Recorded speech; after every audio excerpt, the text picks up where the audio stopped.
It was 2013, fresh off 2K's second team-up event where we got an early chance to play NBA 2K14 on the Xbox 360 and PS3. I remember it like it was yesterday. One of my favorite people, K-Spade the Prospect, and I were talking on the phone about how 2K can't put 2K14 out without bringing back the crew mode. We were literally going to have 2K Rooftop Basketball for the second year in a row as our only multiplayer experience. Luckily, after a flurry of videos revealing our disappointment, along with some inside help from Chris Manning, that got changed. Crew was added and the community rejoiced. But little did we know, 2K was brewing something very different for the next-gen version of 2K14. I was excited and very humbled that 2K decided to fly me back out a second time to be the first in the community to test out NBA 2K14 on the PS4 next-gen console. This is where they introduced the Park, where many people with their created MyPlayer builds could link up and play street ball in street clothing on several 2v2, 3v3 courts, including one 5v5 court. It was only one park, but it was 2K's first attempt on a brand new console with a lot more processing power to bring dozens of players together in an online multiplayer environment. From 2K15 to 2K17, 2K introduced multiple parks. Old Town Flyers, Sunset Beach Ballers, and Rivet City Rough Riders. Choosing one of these gave you your park affiliation. It wasn't perfect. There were parks that lagged, glitched builds, and broken .NET spots, but for the most part, the community loved it. For 3 years, we had gotten used to 3 locations for our park pickup game multiplayer experience. But for NBA 2K18, 2K surprised us all with the neighborhood. No more 3 parks or park affiliations, just one space where we all collectively play, purchase gear, and indulge in weekly events. I remember being at this New York team-up event, talking to several 2K marketers and devs, where it was explained to me that the evolution of the 2K multiplayer experience is a 3-year incremental process, where primary ideas are shared and eventually they come into fruition. So from 2K15 to 2K20, 6 2K games and 2 3-year processes, we went from parks to the neighborhood, from rival days to playground events. Now, even though the parks had a tremendous amount of problems, the neighborhood hasn't really been received nearly as well.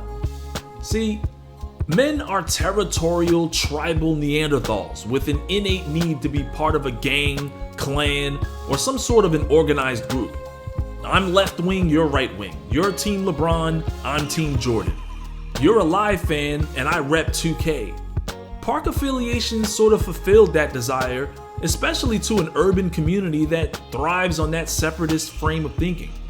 So here we are, at the end of another 3-year process. If 2K's true to this process, the neighborhood is probably not coming back in its current form on the next-gen consoles. We might see a repeat of 2K14 on the old-gen PS3 and Xbox 360, where minimal changes take place in NBA 2K21 on the current PS4 and Xbox One. Might even be an updated version of the same neighborhood. The community would have to band together just as we did from 2K13 to 2K14 to add crew, only now it would be to make more changes to the neighborhood. Or, just like in 2K14, NBA 2K21 could be bringing something entirely new to the table. So what would be the natural progression going from a park to a neighborhood to something bigger and better?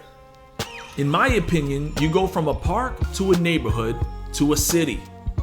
It might even be called MyCity. If you do your research on the PS5, apparently its compute units are equal to 58 PlayStation 4s. That means an enormous graphical improvement, more cores that work faster and more efficient. So instead of having multiple parks, we might have multiple neighborhoods, which could translate into separate fictional cities that we represent. We would go from park affiliations to hood affiliations. Now this is just a light prediction, sort of my take on the natural progression of things. I could be entirely wrong on this.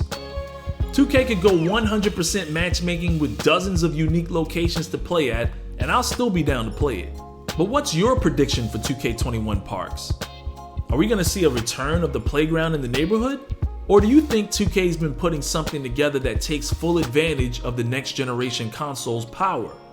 2020's been a tough year, and during the making of this video, we're not even halfway through it yet.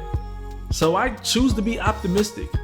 I'm hoping 2K21 Next Gen is as equally impressive as 2K14 was from 2K13 Old Gen.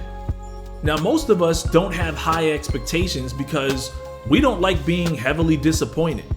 However, we still want 2K to innovate, especially on the brink of a new generation of gaming. So if 2K doesn't decide to bring back multiple parks, maybe multiple neighborhoods is next in line. I'd love to read your thoughts on this in the comment section below. As always, subscribe and click that bell for notifications. Smack that like button to show your support, and I'll see you in the next one.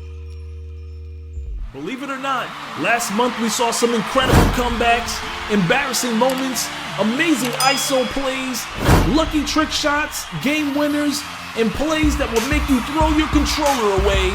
These are your top plays of April.